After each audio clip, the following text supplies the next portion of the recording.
আবু হুরায়রা রাদিয়াল্লাহু তাআলা আনহু থেকে একটি হাদিস রয়েছে যে একজন মানুষ একদিন নবী সাল্লাল্লাহু আলাইহি ওয়াসাল্লামের কাছে আসলো, আসার পরে ফাশাকা ইলাইহি জারাল্লাহু, তার এক প্রতিবেশীর বিরুদ্ধে অভিযোগ করলো যে ইয়া রাসূলুল্লাহ, খুব কষ্ট দিচ্ছে আমাকে। নবী সাল্লাল্লাহু আলাইহি ওয়াসাল্লাম বললেন তিনবার করে ইসবির, ধৈর্য ধারণ কর,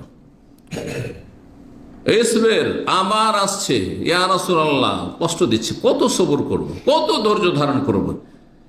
চতুর্থবার বা পঞ্চমবারে বা তৃতীয়বার, চতুর্থবারে বা তৃতীয়বারে রাসূলুল্লাহ সাল্লাল্লাহু আলাইহি ওয়াসাল্লাম যখন তিনবার বলার বলছে ইয়া রাসূলুল্লাহ আর বরদাস্ত করতে পারছি না, কত বরদাস্ত করবো, সবর তো করছি কিন্তু কষ্ট দিতেই আছে, কষ্ট দিতেই আছে, একের পর এক বিভিন্ন কষ্ট দিতে আছে।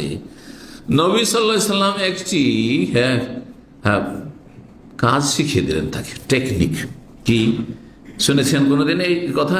এ তো রাহমাতা আকাফির তারিখ, তুমি রাস্তায় তোমার বাড়ির মাল সামানগুলি ফেলে দাও, বিছানা পত্র নিয়ে যাও, রাস্তাতে ফেলে দাও। কারণ রাস্তায় কেউ যদি বিছানা টিছানা ফেলে, এমনি যদি রাস্তায় দাঁড়িয়ে থাকেন তো মানুষ কিন্তু আপনার জন্য দাঁড়াবেন না। কিন্তু যদি আপনি ব্যাটিং পত্র, মাল সামান, একটা বক্স নিয়েছেন, ব্রিফকেস নিয়েছেন, আর বা আপনার কাপড় চোপড় নিয়েছেন, আর তারপরে আপনার বিছানা নিয়েছেন, আর নেওয়ার পরে বেডপত্র নিয়ে রাস্তায় ফেলে দেন, তো সবাই তামাশা দেখতে দাঁড়িয়ে যাবে না?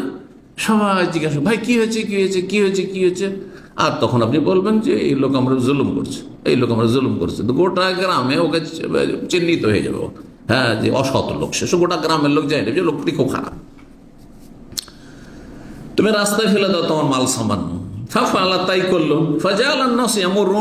তারপর লোকেরা সেখান দিয়ে যাচ্ছে, একের পরে এক জিজ্ঞাসা, মাল্লাকা কি হয়েছে, তুমি এইরকম মাল সামান তোমার বিছানা পত্র সব রাস্তায় ফেলে রেখেছো? তাহলে আজাহু জারহু, প্রতিবেশী আমাকে খুব কষ্ট দিচ্ছে। ফাজালু ইয়াকুলুনা, সবাই তখন বদদুয়া দিচ্ছে ওই জালেম প্রতিবেশীকে, লানাহুল্লাহ, আল্লাহর লানত হোক, আল্লাহর অভিশাপ। যেমন আমি বললাম, যারা গায়ে পড়ে যারা ঝগড়া করতে আসছে, নাই ঝামেলা বাঁধাতে আসে, আল্লাহ ওদের বরবাদ করুক, বললাম না? এটাই তো লানত, এটাই তো অভিশাপ। জি, তো ফাজা জারহু, গোটা গ্রামে তো বাস, হ্যাঁ, ও হয়ে গেল, চিহ্নিত হয়ে গেল, সব জেনে নিল, আর সবাই বদদুয়া দিচ্ছে। আর কি বরদাস্ত করে, ওর ছটপটি শুরু হয়ে গেছে। তারপরে দৌড় দিয়ে সে ছুটে এসছে জালেম প্রতিবেশী, এসে রুদ্দা মাতা, আগে ভাই হাত পা ধরে তোমার মাল সামান আসবাবপত্র নিয়ে বাড়িতে যাও, আর কষ্ট দেব না, আর তোমার সাথে খারাপ আচরণ করব না। লা ওয়াল্লাহি লা উযিকা আবাদা, আল্লাহর কসম করে বলছে আজ জীবনে ভাই তোমাকে কষ্ট দেব না, জীবনে তোমাকে কষ্ট দেব না। আবু দাউদের হাদিস, সুনান আবু দাউদে রয়েছে। আল্লামা আলবানী সহিহুত তারগীব হাদিসটিকে হাসান বলেছে, 2559 নম্বর হাদিস।